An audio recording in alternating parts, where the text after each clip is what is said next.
Então, muito boa noite a todos. Ouvi dizer que o Seca faz 40 anos este mês, não é? É? 40 anos, sim senhor. Muito bem. Eu trouxe aqui uma peça de museu. Eu tinha para aí 17, 18 anos quando fiz esta fotografia. Ainda o Seca estava quase a surgir, em 79. E dois dos fundadores, estão ali naquele círculo amarelo. Conseguem ver? O mais alto é Fernando Fernandes.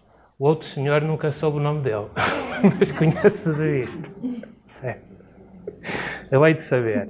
A gente vai aprendendo. Pronto, é uma recordação. Depois deixo aqui esta fotografia. Esta fotografia foi tirada, estão a ver ali aquele velhinho à frente, junto de duas senhoras. A senhora que está à direita dele foi Maria Raquel Duarte Santos, a primeira presidente da Federação Espírita Portuguesa depois do 25 de Abril de 1974. Muito bem. Então este tema é esquisito, espiritismo natural, não é? Faz lembrar um bocado os iogurtes. Os iogurtes naturais, os de morango e aquilo, mas não é essa a área que a gente vai focar. É natural por ser de natureza, não é? A natureza é regida por leis. Existem leis que os homens também criam, não é? Que são mutáveis, que se tentam aperfeiçoar à medida que a sociedade coloca novos problemas. São imperfeitas por natureza, por isso é que são mutáveis. Mas as leis da natureza são imutáveis porque são perfeitas. E na ótica espírita foi Deus que as criou. Nós sabemos hoje todas as leis que existem na natureza. É um estado de alucinação dizer que conhecemos. Não conhecemos. Conhecemos algumas. Há muitas outras que iremos descobrir. Muitas das leis que regulam a natureza humana, leis da natureza, vão sendo descobertas ao longo da nossa evolução. Jesus abriu o livro. Não de forma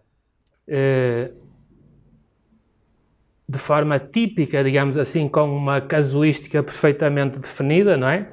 Ou sistemática, melhor dizendo, mas através das suas lições acessíveis, simples, em linguagem de proximidade, ele conseguiu dar-nos as dicas para nós percebermos como funcionamos em função dessas leis que regulam o nosso bem-estar interior. O Espiritismo vem relembrar isso, não é? E retomamos esses temas no laboratório interno de nós próprios. Então eu gostava que me ajudassem nesta figurinha. O que é que vem aqui? Eu já estou viciado, não posso dizer, já olhei para ela mais que 2 minutos, mas não é preciso olhar 2 minutos, bastam uns segundos. O que é que vemos? 2 espíritos velhíssimos. Eu vejo uma senhora, avózinha e um avôzinho. Ou um senhor a tocar viola. E há quem veja um senhor a tocar viola e uma senhora a ouvi-lo. Com bigode e tudo. Não é senhor, é o senhor. Pois, certo? O senhor é que tem bigode. O senhor é que tem bigode. Conseguem ver? Pronto. Esta passagem terrena que nós temos aqui também pode ser vista de muitas maneiras. Cada um tem as suas crenças, não é? Cada um tem a sua visão do mundo. Mas essa visão é muito pessoal, é subjetiva. Nem sempre a nossa visão subjetiva está de acordo com as leis da natureza. E as leis da natureza não querem saber disso para nada, porque a gente, mesmo que não acredite nem as compreenda, embarca nelas e andou, quando chegar à altura, não é? Então, assim, muito rapidamente, o que é a doutrina espírita, não é? O que é o espiritismo?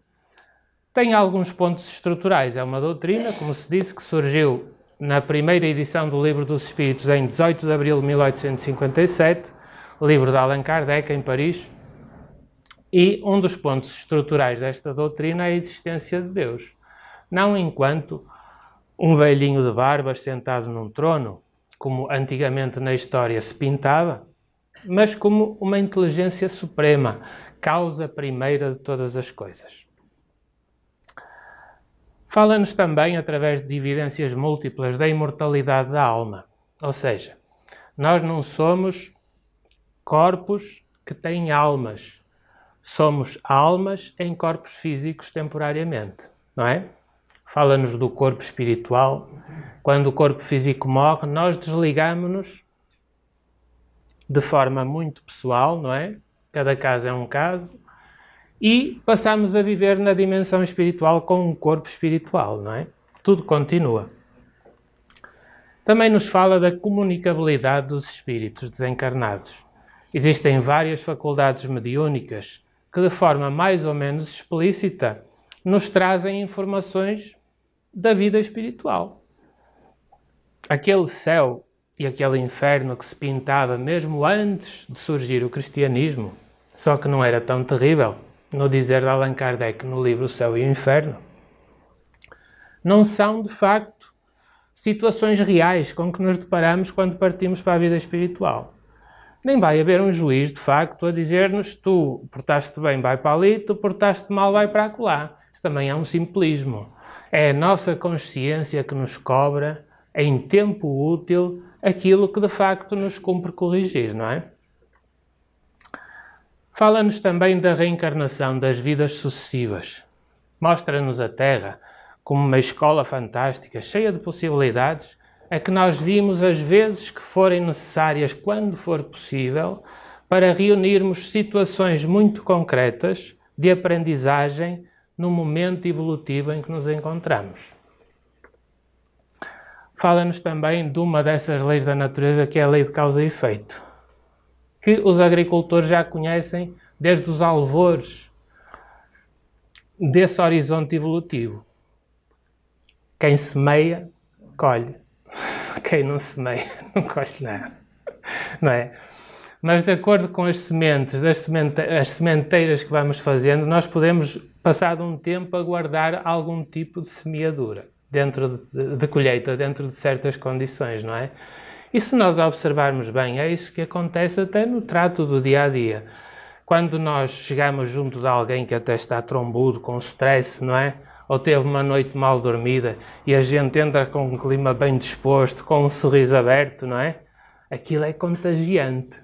A pessoa pode querer resistir, mas acaba por puxar os cantos e sorrir connosco, não é? Desanuvia a atmosfera, é contagiante.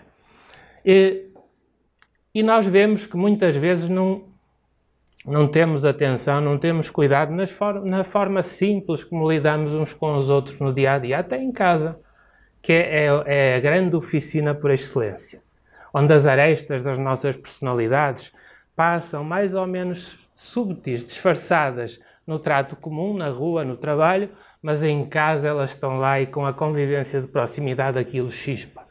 Às vezes ouvimos alguém na ilusão dizer: não era com esta pessoa que eu me devia ter juntado ou casado, não é? Mas não era, a gente não sabe, com esta se calhar não é o mar de rosas que a gente julgava de início que ia ser, mas se calhar com outra pessoa que julga que ia ser, as coisas podiam até nem ser piores. É uma questão de experiência, a gente sem testar não sabe, mas não podemos testar tudo, como é evidente. Outro ponto estrutural é a pluralidade dos mundos habitados. Em duas fasquias, pelo menos, dentro da minha ignorância. As galáxias que se sucedem no universo, no nosso universo, pelo menos, material. Mas, mais importante do que isso, e muito mais proximamente no espaço, as dimensões espirituais em que estamos inseridos, mesmo sem sabermos, não é? Aqueles afetos, aquelas pessoas que amamos e que partiram adiante de nós por algum tempo breve, que a vida humana é um respiro, é rápida, é um tempo muito breve na escala da nossa evolução, que parecem demorar ou parecem perdidos para sempre, acabam por se reencontrar connosco, desde que nós não precipitemos esse encontro através de uma ilusão que seria suicidarmos. Quando nós pensamos em aniquilar o corpo físico, o desligamento é muito difícil do corpo espiritual do corpo físico. E nessa situação é mais demorado. Há questões de percepção, questões de dificuldade vibratória que não nos aproximam daqueles afetos que partiram e com os quais julgávamos que nos íamos juntar. Mais vale deixar a vida pousar. A gente resiste, a gente aprende, a gente reajusta o ângulo pelo qual está a entender o nosso dia-a-dia, melhora a situação e quando a vida material chegar à meta que nos está estipulada, a gente passa ligeiramente, o desprendimento é mais fácil e temos condições visuais, auditivas, para reabraçar aqueles que nunca deixaram de nos amar. Nem nós a eles, não é? Então, os mundos sucedem-se segundo a natureza dos nossos pensamentos e dos nossos sentimentos, não é? Pronto. Agora é a outra parte, que é a parte final, está quase a acabar. Há quem diga, opa, mas eu não acredito em nada disso. Não é? Não é problema meu. É problema de quem diz isso. Todos estamos a aprender. E nós, por acreditarmos neste tipo, ou por sabermos que existem estas realidades de proximidade na vida espiritual, não nos faz melhor do que os outros. De maneira nenhuma. Agora, o facto de alguém dizer que não acredita nisso, não vai ser por isso. Que quando o seu corpo físico entrar em colapso irreversível e a morte surgir, ele vai deixar de se ver projetado na vida espiritual. E a vida continua, certo? Com ótimas perspectivas de aprendizagem, de aprender a ter bem-estar interior, de ser útil ao semelhante, etc. Agora, havia aqui uns quadros, que foi esse o pedido que me fizeram para o dia de hoje, neste dia de aniversário, não é? Que se arrasta por um mês, que foi relacionar alguns quadros da natureza com os conceitos, com a filosofia que nos apaixona, não é? E então é nesse sentido que faria estas correlações. Tem ideia onde isto é? Já lá foram. É o sítio onde vão no passeio. Serra da Estrela, não é? Perto das Salgadeiras, lá para cima. Lagoa de Montanha, com neve ainda em abril. O ano passado, ou há 2 anos, já não me lembro. Então a água é um líquido muito simples, não é? Mas sob a ação de uma lei natural, que é a lei da gravidade, ela dá-nos exemplos de disciplina, de persistência, de resistência e de teimosia no bom sentido. Porque a água, por muito retida que fique, ela acaba por encontrar caminhos para atingir metas perfeitamente definidas. Toda a gente sabe que a água de um sítio alto, como uma montanha, por ali abaixo, vai ter aonde? Vai ter ao mar. Mais tarde ou mais cedo, não é? Pode encontrar barragens, e bate ali. Não é? Mas vai chegar uma altura em que espera, continua a trabalhar, insiste, e de repente aquilo que parecia incontornável passou, não é? Muitas vezes na nossa vida é assim, há situações que parece que nunca mais se resolvem.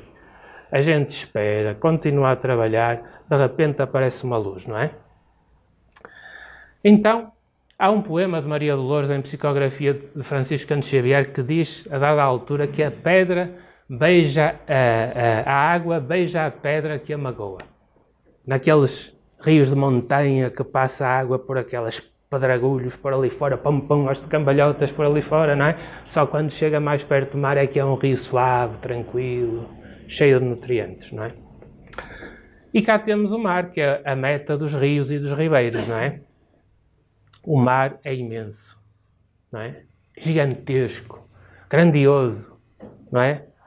E, no entanto, a gente vê que o mar sabe descer à foz dos rios para lhes dar as boas-vindas. É um sinal de quê? Mesmo quando se é grande, é um sinal de humildade, não é?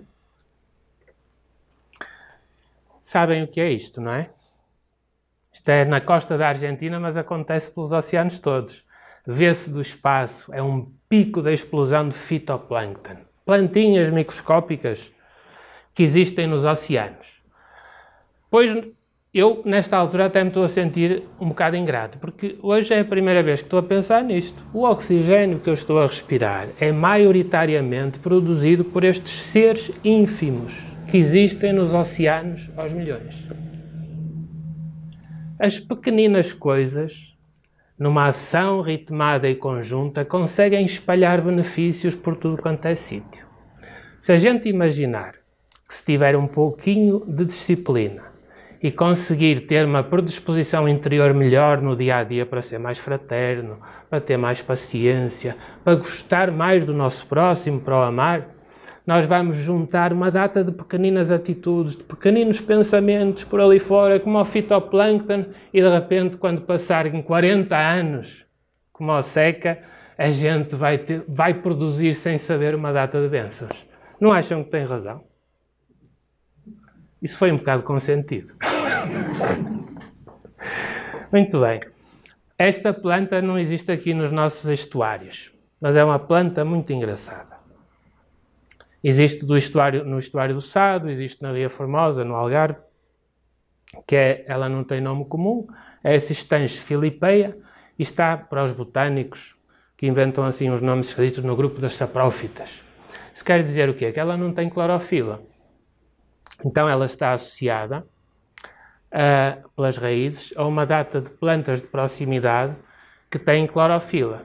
Qual é a vantagem da clorofila? Basicamente, consegue transformar a luz do solar em açúcar, que é o alimento.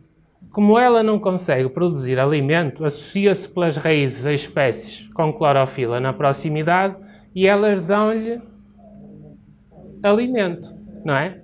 E esta flor, há quem lhe chame parasita e não sei o que mais. Eu acho que não lhe fica bem, porque ela é tão bonita. Eu já a vi uma vez no estuário do Sado. É uma coluna mais ou menos desta largura, de pétalas amarelas para todas as direções. O amarelo é a cor que eu mais gosto desde miúdo, não sei porquê. Então vem por ali fora, a esta altura, só flores, flores, flores por ali fora. Pode ser parasita, mas é muito bonita. Eu gosto mais de ver isto assim em termos de generosidade. As outras raízes são tão generosas, conseguem dar-lhe todo esse fulgor e toda essa beleza, não é? Então é a Cistanche filipeia. Sabem aqueles organismos de grande profundidade, com grandes expressões da água que toda ali por cima, não é? Nos abismos oceânicos, peixes, outras vezes alforrecas como esta, e outros organismos que eu nem sei o nome, nas trevas mais densas que nós conseguimos imaginar, conseguem produzir luz dentro de si próprias. Será que a gente, com tanta luz, entre o luar, as constelações e o sol, no dia-a-dia não consegue produzir um pouquinho mais de luz dentro de nós? De bem-estar interior, não é?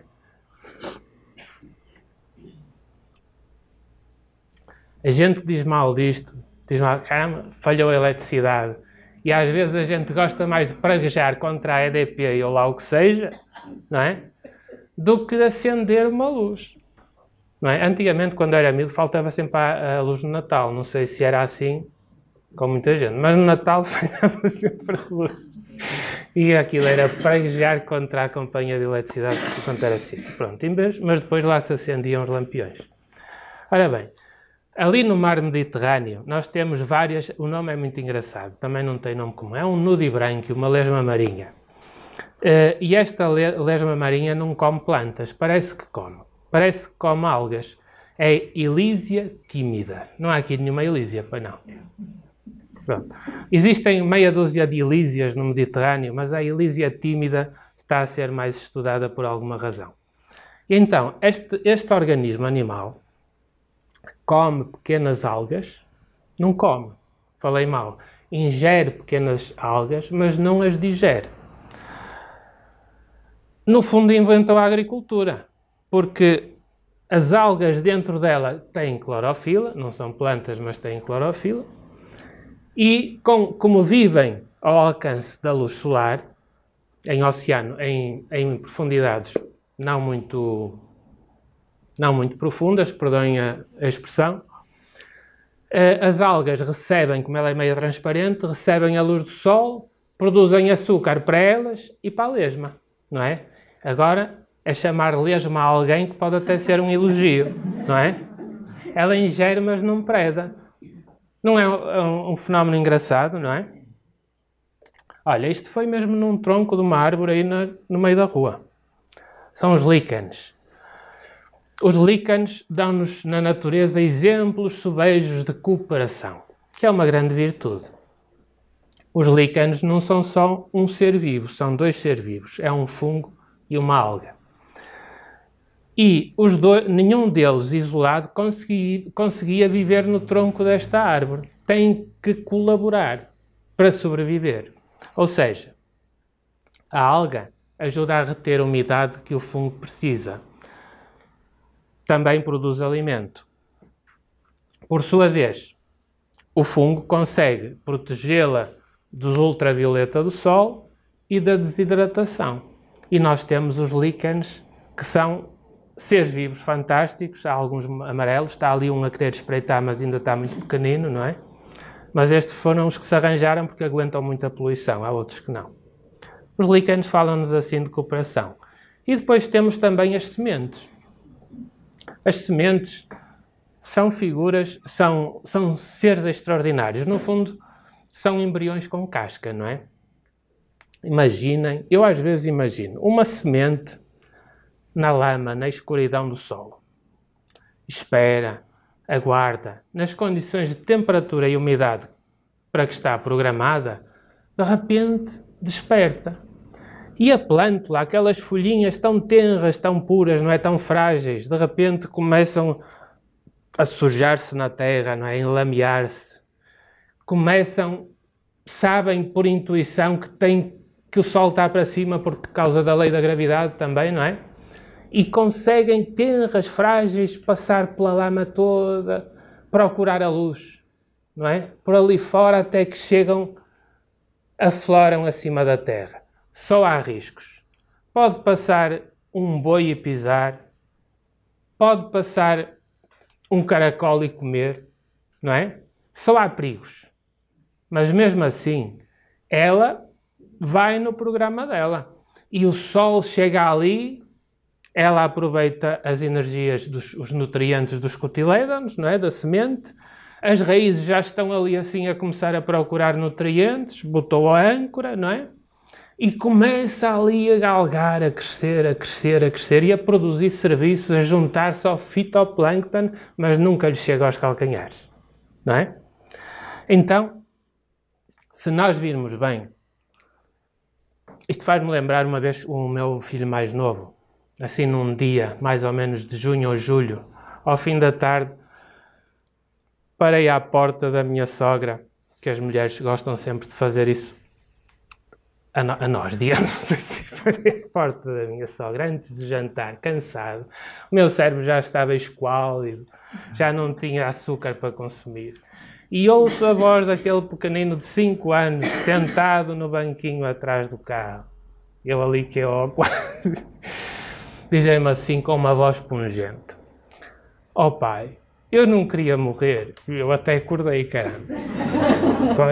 Como é que eu lhe vou tirar aquela emoção negativa lá de dentro, não é? Não sei o que é que aconteceu. Devia ter açúcar de reserva ou o que foi. E lembrei-me: olha, Pedro, se tu vês bem, se a bolota nunca quisesse morrer, o carvalho nunca ia nascer. E já viste, se a lagarta nunca quisesse morrer, a gente nunca ia ver uma borboleta a voar. E ele ficou calado, aldrabei bem. E depois disse, mais tarde, quando fores mais crescido, a gente fala das evidências que mostram que a morte é só para o corpo material, porque nós acabamos por despertar na vida espiritual com um corpo mais diáfano, mas perfeitamente concreto, noutra dimensão, a agir e a pensar até com mais recursos. E de facto, a semente diz-nos sempre que tem que morrer para a planta nascer, não é? E por fim, as borboletas, que são fantásticas. São insetos, mas são fantásticas. Então vejamos. A lagarta morre e come folhas das plantas a que estão associadas. Vamos dizer, a lagarta é um predador de plantas. Algumas, que são até gregárias, são praga, mas a maior parte não é, certo? Mas depois de passar pela transformação da crisálida, que é completamente louca, e sair a borboleta, ela vai contribuir, vai compensar as plantas, porque vai polinizar. Ao polinizar uma data de outras plantas, das flores de outras plantas, ela está a aumentar a capacidade de fertilidade das sementes dessas plantas. Portanto, é um toma lá, dá cá, não é? Há sempre essa contribuição. E se nós virmos bem, até do ponto de vista poético, se quisermos, como é que a gente, se não soubesse isto, ia imaginar que uma lagarta, que é um estômago com boca, que se arrasta, não voa, quando muito imita só em queda livre, não é? Quando cai parece que voa, mas é só para o chão. Assim. Que se arrasta, não é? Por ali fora. Como é que aquela coisa tem recursos no ADN dela para vir a transformar-se no aparelho digestivo, reprodutor e outros que eu nem conheço, criar asas, romper na altura certa a exúvia, a casca da crisálida, não é? Trepar a uma planta e começar a esticar as asas, para depois poder voar. Esta borboleta tem esta envergadura, isto é lá em casa. Ela, nesta altura, tinha acabado de noite de sair da crisálida. E as asas estavam muito úmidas, muito frágeis, não conseguia voar. Eu pulei numa planta à janela e fui trabalhar. Quando voltei ao fim da tarde, e com a janela aberta para ela voar, quando cheguei ao fim da tarde, ela ainda estava na planta, que falta de respeito. Peguei, meti-lhe o dedo por baixo das patas, atravessei o pequeno apartamento para a marquise para o lado da cozinha, e bufei-lhe a ver se ela voava, porque o sol já ia a pôr-se, e elas às 4 da tarde normalmente vestem pijama, já não voam, só no dia seguinte. E quando eu menos esperava, ela largou asas, que tem um voo muito fluido, muito estável, largou asas e foi pelos quintais fora ali das antas, não é? Portanto, tudo tem os seus momentos, são ciclos evolutivos. E para finalizar, nós percebemos que a Terra, além do que o Espiritismo nos diz, é de facto uma escola, apesar de parecer uma bola de futebol, não é? Estamos no campeonato do mundo nesta altura, não é? Mas é uma esfera, é uma nave espacial, perfeitamente circunscrita, que se desloca entre constelações. E nós estamos nesta nave. Enquanto espíritos encarnados, nesta experiência, nesta bolsa de estudo que é a reencarnação, que é este período de poucas décadas de passagem, não é? Mas também continuamos numa atmosfera, digamos, mais diáfana, quando largarmos o corpo físico. E os recursos que ela tem para nos ensinar, para corrigirmos tendências, para nos aperfeiçoarmos interiormente, em termos de amor e sabedoria, é realmente fantástico. Mas nós temos todas as razões, graças à existência de Deus e ao concerto dessas leis da natureza, que mesmo não as conhecendo completamente, agem e nos beneficiam, não é? Com a sua ação, nós temos razões para esperar o melhor da vida aqui ou na vida espiritual. Está tudo nas nossas mãos. Somos nós que criamos a nossa realidade.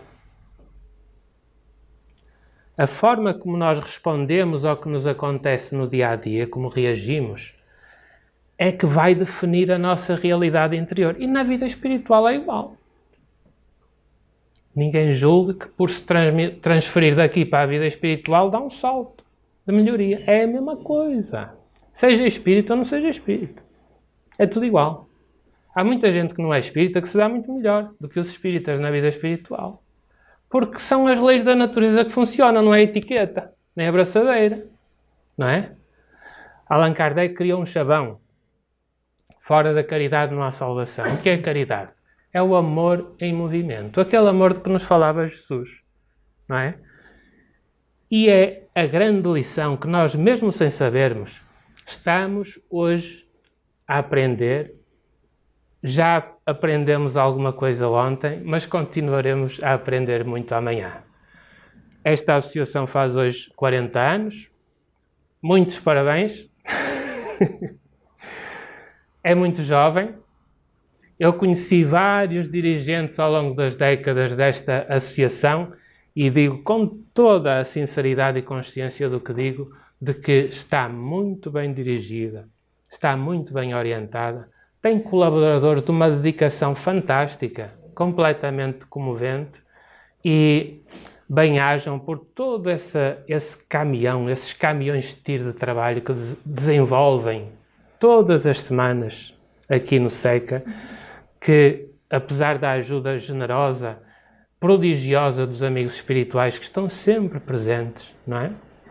É realmente fantástica e comovedora. Parabéns e obrigado pela atenção.